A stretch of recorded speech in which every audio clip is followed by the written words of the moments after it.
बहुत स्वागत है आपका बिग ब्रेकिंग के इस खास बुलेटिन में। मैं हूं आपके साथ अंशिका पाठक। बुलेटिन की शुरुआत करेंगे बड़ी खबर के साथ। कल मोहन मंत्रिमंडल का विस्तार हो सकता है।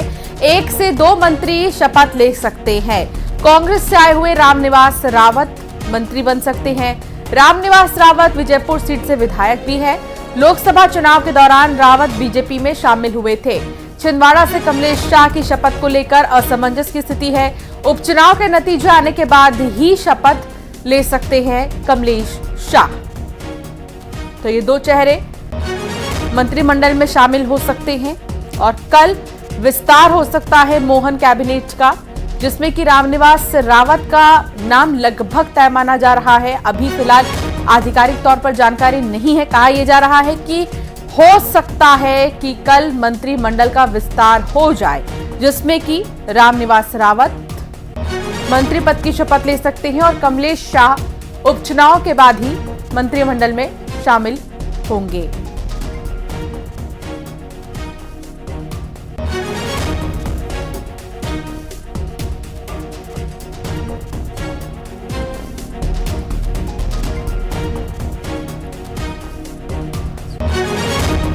वासु चौरे संवाददाता साथ जुड़ गए हैं। वासु, बहुत ही अहम है मंत्रिमंडल का विस्तार, क्योंकि हो सकता है और इसमें 2 चेहरे जिनका नाम काफी ज्यादा आगे चल रहा है। इसको लेकर क्या जानकारी आपके पास, कब तक फाइनल हो जाएगा?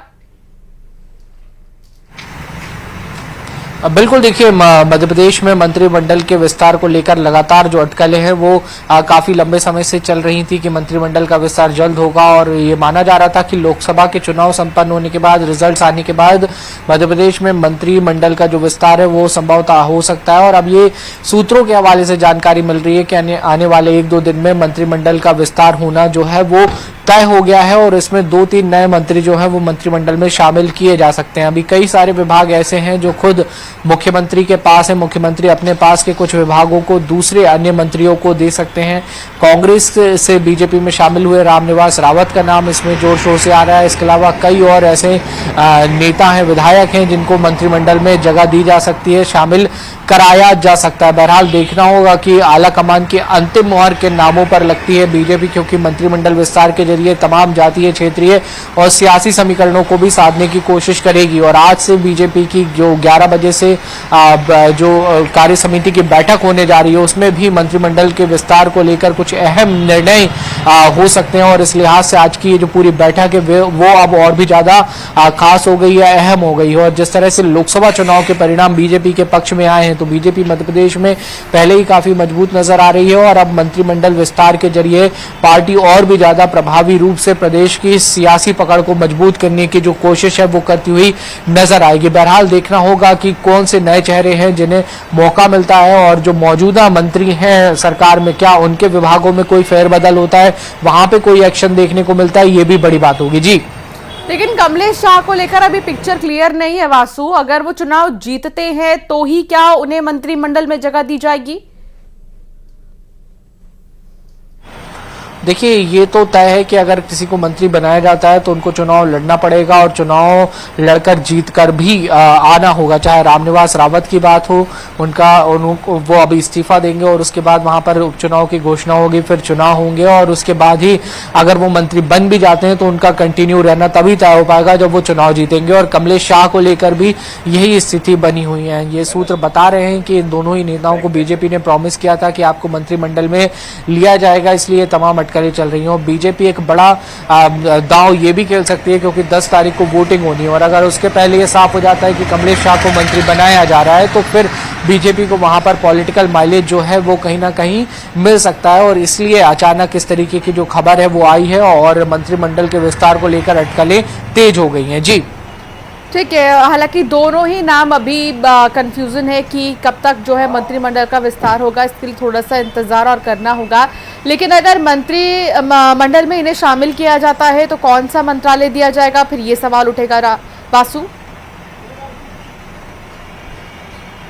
निश्चित तौर पर देखिए जो वरिष्ठता होती है उसके अनुक्रम के हिसाब से ही या फिर जो क्षेत्रीय सियासी जातीय समीकरण होते हैं उनके लिहाज से मंत्रिमंडल में जो विभाग की जिम्मेदारी है वो दी जाती है। तो ये तो हालांकि बीजेपी तय करेगी, आला कमान तय करेगा और मुख्यमंत्री का ये विशेष अधिकार होता है कि किसे मंत्रिमंडल में शामिल करना है और किसे कौन से विभाग की जिम्मेदारी देनी है। तो ये फिलहाल अगला चरण होगा। पहले तो यही है कि मंत्रिमंडल मैंने शामिल किया जा रहा है, इनके नाम पर पुख्ता मोहर लग जाए और दूसरी इनकी अग्नि परीक्षा होगी वो चुनावी मैदान में होगी, क्योंकि भले ही आप मंत्रिमंडल में शामिल हो जाए लेकिन चुनाव जीतना तो बेहद जरूरी होगा, क्योंकि आप तभी विधानसभा के सदस्य रहेंगे।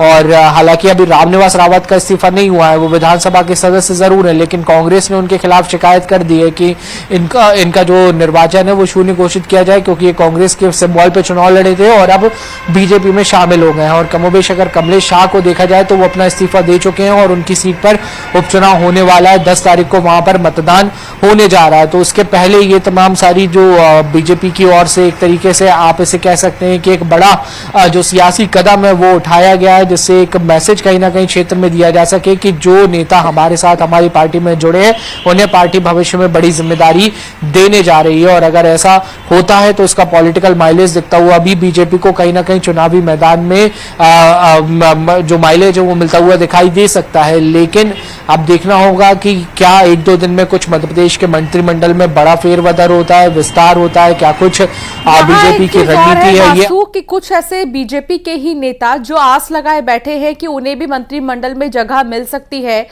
उनको कैसे टैकल किया जाएगा? क्या उन्हें पहले से ही समझा दिया गया है और क्या पहले से ही ये रणनीति तय थी कि जो कांग्रेस छोड़कर आएंगे उनके लिए ही विचार विमर्श किया जाएगा मंत्रिमंडल के लिए? देखिए बीजेपी के साथ उसकी सबसे बड़ी ताकत यह है कि वहां पर संगठन की चलती है। संगठन जो कहता है वैसा सबको करना ही पड़ता है। चाहे आप 2023 के विधानसभा चुनावों के बाद देख लीजिए, बीजेपी को 160 से ज्यादा वहां पे सीट मिलती है और बड़ा फैसला पार्टी वहां पे लेती है। सत्ता का चेहरा ही वहां पे बदल दिया जाता है। जिस नाम को लेकर कोई चर्चा नहीं थी उन्हें मुख्यमंत्री बनाया जाता है, डॉक्टर मोहन यादव को। और ऐसा ना सिर्फ मध्य प्रदेश में हुआ बल्कि छत्तीसगढ़ में और राजस्थान में भी ऐसी ही तस्वीरें जो है वो निकलकर सामने आई। तो बीजेपी का संगठन जो चाहता है वैसा ही पार्टी के अंदर होता है और ये बीजेपी ने कई बार कई मौकों पर साफ तौर पर जाहिर भी कर दिया है। तो ऐसे में किसी नेता का विरोध करने जैसी जो बात है वो शायद मुश्किल ही है कि बहुत ऊपरी स्तर पर वो बात निकलकर सामने आ सकता है। आगे भी आपसे जानकारी लेंगे अगर कोई अपडेट इस मामले में आता है तो। बहुत शुक्रिया फिलहाल जानकारी साझा करने के लिए। भिंड से खबर है जहां पुलिस के हत्थे चढ़ा है शातिर गैंग और 5 शातिर लुटेरे गिरफ्तार किए गए हैं। 6 लूट, 1 चोरी की घटना का खुलासा हुआ है। गहनों समेत 15 मोबाइल और 3 टैबलेट्स भी बरामद हुए हैं। 2 बाइक, 1 पिस्टल समेत 11 लाख का सामान बरामद हुआ है। चोरी की बाइक से वारदात को अंजाम देते थे और मुख्य सरगना धौलपुर से गैंग को ऑपरेट किया करता था। कच्छ, नागपुर, धौलपुर, भिंड, ग्वालियर में 12 मामले दर्ज हैं।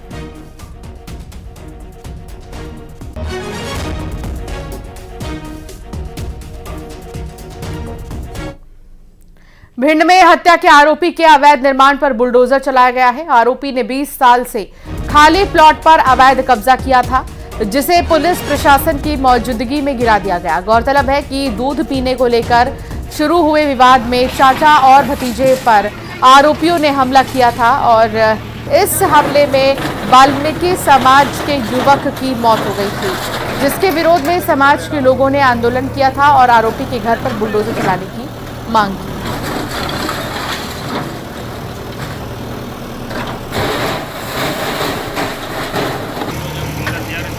तो ये कब्जा कब से किए थे? 20 साल से। 20 साल से। इस बात को लेके जगह ली गई थी? जगह तो हमने पहले से ले रखी थी, मगर जिनने मैंने की थोड़ा इसमें लेटरिन बाथरूम वगैरह बना लें तो उसमें चक्कर हो कब्जा होते करते चले गए। खाली हमने करवाई, कब्जा ही करा इनने। बनाते गए, बना गया वो कमरा ही है, उसके ऊपर बनाते चले गए। जगह आपकी ठीक। इसमें 6 हिस्सेदार हैं। ये शाद खान है, इनकी क्या है भूमि थी जो इस पे काफ़ी पुराना मकान बना हुआ था जो जर्जर की स्थिति में था। तो उनको नोटिस भी गया था कि अपना मकान गिरा दें, क्योंकि बरसात का समय चल रहा है, अगर बिल्डिंग गिरती तो जनहानि हो सकती थी। तो हमने नोटिस दिया तो उन्होंने तो खुद नहीं हटाया, फिर प्रशासन ने तो सभी अमला मिलकर हमने जर्जर भवन को हटाने की कार्रवाई की। उज्जैन महाकालेश्वर मंदिर परिसर में आवारा कुत्तों का आतंक जारी है और एक बार फिर यहां कुत्तों ने बाबा महाकाल के दर्शन करने आए श्रद्धालुओं को अपना शिकार बनाया है। कुत्तों ने हैदराबाद से आए एक श्रद्धालु पर हमला कर दिया। इससे पहले हाल ही में दिल्ली से आई एक महिला श्रद्धालु पर भी कुत्ते ने हमला कर दिया था। गौरतलब है कि नगर निगम ने महाकाल क्षेत्र में कुत्तों को पकड़ने का अभियान चलाया था। इसके बावजूद आवारा कुत्ते लगातार महाकाल मंदिर में प्रवेश कर रहे हैं।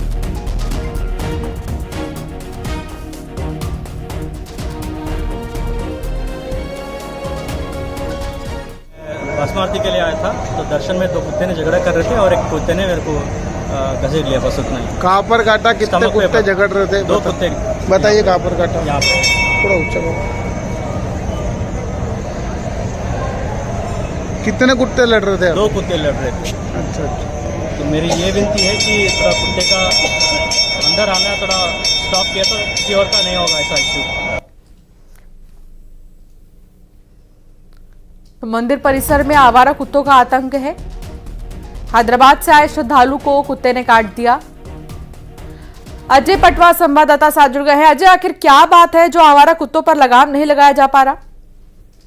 जी देखिए, उज्जैन के महाकालेश्वर मंदिर में एक बार फिर श्रद्धालुओं को जो है कुत्तों ने अपना शिकार बनाया है। आंध्र प्रदेश से आए श्रद्धालु सुबह भस्म आरती के दौरान जैसे ही बाहर निकले तो कुत्ते आपस में लड़ रहे थे। इसी दौरान श्रद्धालु पर लपक पड़े और उन्हें पेट पर काट खाया है, जिसमें श्रद्धालु को चोट लगी है, जो अस्पताल में उपचार कराया गया है। लेकिन नगर निगम ने कल भी जो है महाकाल मंदिर में कुत्ते पकड़वाने की कार्रवाई की थी, लेकिन इसके बावजूद भी उज्जैन शहर में लगातार कुत्तों के हमले बढ़ते जा रहे हैं, जिससे आम नागरिक तो सही और महाकाल मंदिर आने वाले श्रद्धालु भी इसका शिकार हो रहे हैं। ऐसे में ये बहुत गंभीर विषय है, क्योंकि लगातार कुत्तों के हमले बढ़ने से आम जनता परेशान हो रही है और दहशत का माहौल बना हुआ है। घर से निकलने में लोग घबरा रहे हैं, क्योंकि जिस तरीके से लगातार अकेला देख कुत्ते एकदम लोगों पे लपकते हैं और उनको हमला कर देते हैं। तो कहीं ना कहीं प्रशासन को इस पर सख्त कदम उठाना होंगे और जैसे कल कार्रवाई की है तो और आगे भी कार्रवाई ऐसी करनी पड़ेगी, तब जाकर उज्जैन में कुत्तों की संख्या पर नियंत्रण किया जा सकता है। जी बिल्कुल, आप ठीक कह रहे हैं अजय कि इसमें अब कार्रवाई की बहुत ज्यादा जरूरत है, वरना इसी तरह लोग घायल होते रहेंगे। बहुत शुक्रिया जानकारी साझा करने के लिए। इंदौर क्राइम ब्रांच को अहम कामयाबी मिली है। कार्रवाई में आदतन बदमाश को पकड़ लिया गया है। गौवंश अधिनियम में 8 साल से ये फरार था। आरोपी पर गौवंश अधिनियम के 6 मामले दर्ज है। खरगोन, खंडवा, बुरहानपुर में मामले दर्ज हैं और आरोपी से पूछताछ में पुलिस जुट गई है।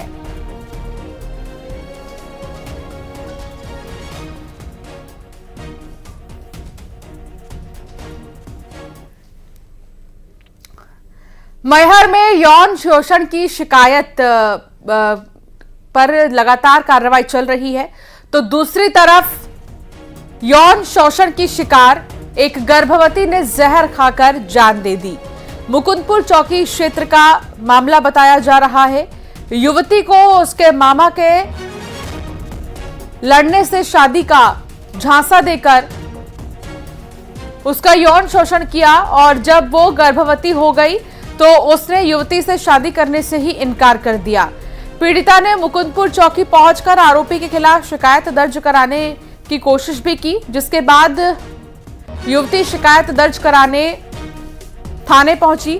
वहां भी पुलिस ने उसकी शिकायत नहीं दर्ज की। 8 महीने की गर्भवती युवती ने जहर खा ली, जिसके बाद उसे गंभीर हालत में रीवा के संजय गांधी अस्पताल में एडमिट किया गया। इलाज के दौरान उसने दम तोड़ दिया।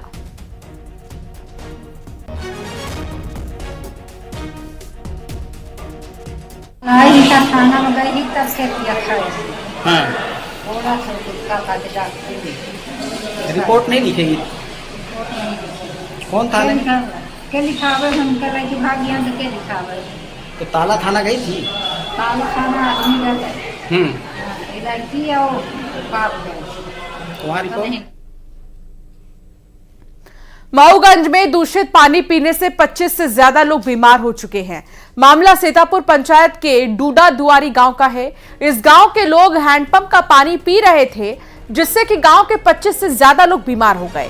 सभी लोगों को इलाज के लिए जिला अस्पताल में भर्ती किया गया है।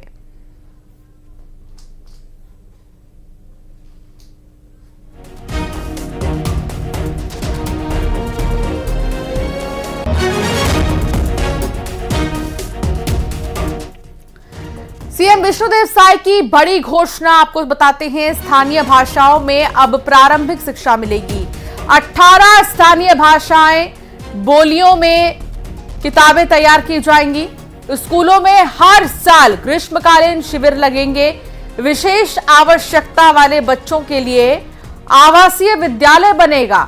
बच्चों को स्कूली शिक्षा के साथ साथ व्यावसायिक शिक्षा भी मिलेगी। बगिया और बंदरचुआ के स्कूल को मॉडल स्कूल भी बनाने की बात की गई है। मुख्यमंत्री विष्णुदेव साय ने बड़ी घोषणा की है। स्थानीय भाषाओं में प्रारंभिक शिक्षा अब मिलेगी। आकाश शुक्ला संवाददाता साथ जुड़ गए हैं। आकाश, क्या जानकारी इस मामले में?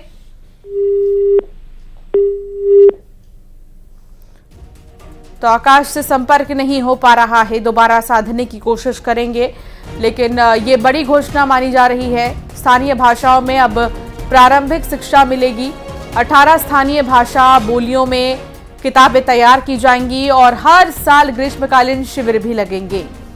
विशेष आवश्यकता वाले बच्चों के लिए आवासीय विद्यालय भी बनेगा। बच्चों को स्कूली शिक्षा के साथ साथ व्यावसायिक शिक्षा भी मिलेगी। बगिया और बंदरचुआ के स्कूल को मॉडल स्कूल भी बनाने की बात सीएम की तरफ से की गई है। तो शिक्षा के स्तर में वृद्धि, बड़ी घोषणा मुख्यमंत्री विष्णुदेव साय की तरफ से की गई है।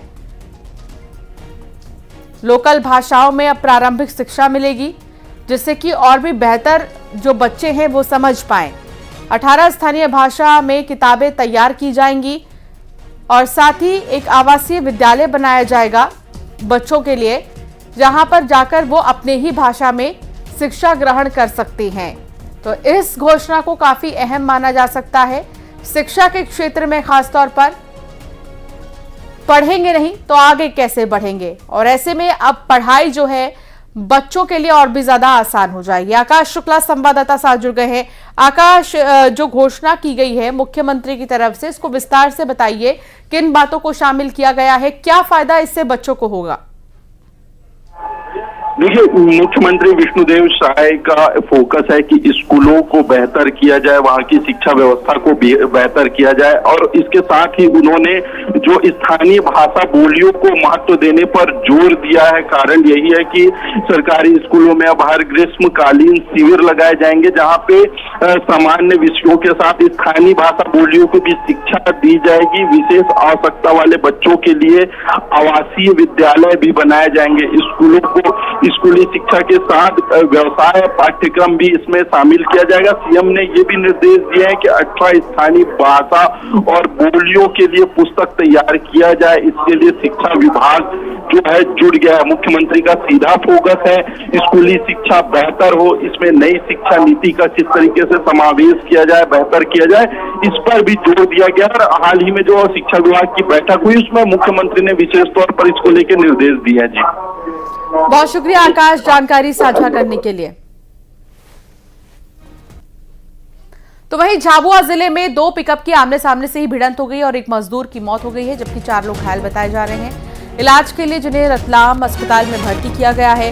हादसा रतलाम मार्ग पर माही नदी के पास ही हुआ है, जहां मजदूरों से भरी एक पिकअप की सामने से आ रही दूसरी पिकअप से टक्कर हो गई।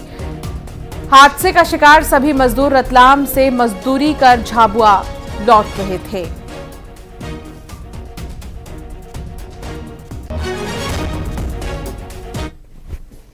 गुना जिले के मधुसूदनगढ़ क्षेत्र में थाने में घुसकर मारपीट का मामला सामने आया। मामला उकावद चौकी क्षेत्र का है, जहां हरिपुरा गांव में 2 पक्षों के बीच गुमटी रखने को लेकर विवाद हो गया। मौके पर पहुंची पुलिस मामले में 2 लोगों को पकड़कर उकावद चौकी ले आई है। कुछ देर बाद दूसरा पक्ष भी शिकायत लेकर चौकी पर पहुंचा। पुलिस शिकायत दर्ज कर रही थी कि इसी दौरान 40 से 50 लोग चौकी के भीतर पहुंच गए, वहां तोड़फोड़ करने लगे और शिकायत दर्ज कराने पहुंचे दूसरे पक्ष के लोगों के साथ जमकर मारपीट भी की। पुलिसकर्मी भी जान बचाने के लिए इधर उधर भागते नजर आए। ये पूरी वारदात चौकी में लगे सीसीटीवी कैमरे में कैद हो गई। पहुंचे कि पीछे से सामने वाली अपोजिट पार्टी आ गई, उन लोगों के साथ मारपीट करके 2 लड़के जो साथ में लाए थे वो ले घटना चौकी पे हुई, चौकी के गाड़ी को भी जो आक्रोशित भीड़ थी उन्होंने तोड़फोड़ की, कैमरे वगैरह तोड़ दिए। पूरे विस्तृत घटना की FIR हमने रात में करा ली है। श्योपुर में हुई भारी बारिश के बाद पार्वती नदी उफान पर है, जिसकी वजह से सुंडी गांव टापू में तब्दील हो चुका है। गांव में 300 से भी ज्यादा लोग फंसे हुए हैं। चारों तरफ से पानी भरने की वजह से गांव का पूरी तरह से संपर्क टूट चुका है। प्रशासन ग्रामीणों से गांव छोड़ने की अपील कर रहा है। स्थिति को देखते हुए मौके पर SDRF की टीम को भी तैनात किया गया।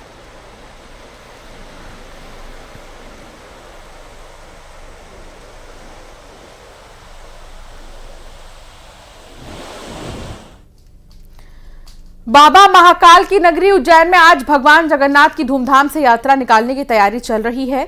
भगवान जगन्नाथ आज नगर में अपने भक्तों को दर्शन भी देंगे। उससे पहले आज सुबह की भस्म आरती के दौरान बाबा महाकाल का भगवान जगन्नाथ के रूप में श्रृंगार किया गया।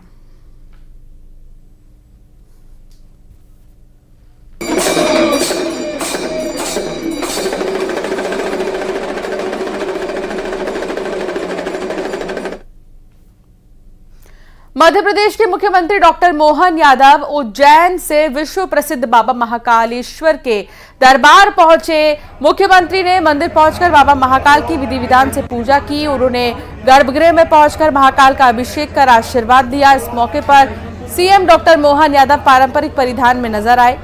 उन्होंने भगवा धोती और भगवा दुपट्टा धारण कर बाबा महाकाल की पूजा की है। तो बेहद ही खास तस्वीर, दुग्धाभिषेक करते हुए, जलाभिषेक करते हुए, सेवा करते हुए मुख्यमंत्री को आप देख रहे हैं। उनका परिधान भी कुछ अलग ही आज के दिन विशेष पूजा उन्होंने की है। पूरे विधि विधान से जलाभिषेक, दुग्धाभिषेक किया गया। उज्जैन में गर्भगृह पहुंचकर मुख्यमंत्री ने पूजा की।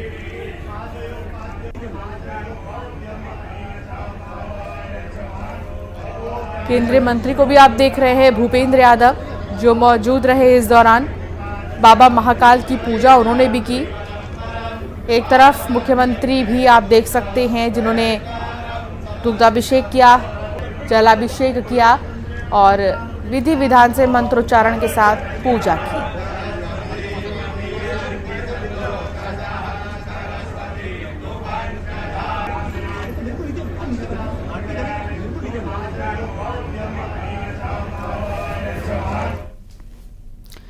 तो गुजरात के अहमदाबाद स्थित जगन्नाथ मंदिर से भगवान जगन्नाथ की रथ यात्रा निकाली गई है। लाखों श्रद्धालु जुटे हुए हैं। जगन्नाथ मंदिर में रथ यात्रा शुरू होने से पहले अनुष्ठान किया गया और अमित शाह ने जगन्नाथ मंदिर में रथ यात्रा से पहले मंगला आरती की और ये तस्वीर आपको दिखा रहे हैं उसी वक्त की। एक पोस्ट भी उन्होंने सोशल मीडिया प्लेटफॉर्म पर किया है। सोशल मीडिया प्लेटफॉर्म X पर उन्होंने एक पोस्ट किया और देशवासियों को आज जगन्नाथ यात्रा की ढेर सारी शुभकामनाएं दी। उन्होंने कहा आरती, पूजा, रथ यात्रा एक अलग ही अनुभूति देता है और ऐसे में देशवासियों को जगन्नाथ यात्रा की ढेर सारी शुभकामनाएं। उससे पहले देखिए आप, अहमदाबाद में भी मंगला आरती की गई, जहां देश के गृह मंत्री अमित शाह मौजूद हैं।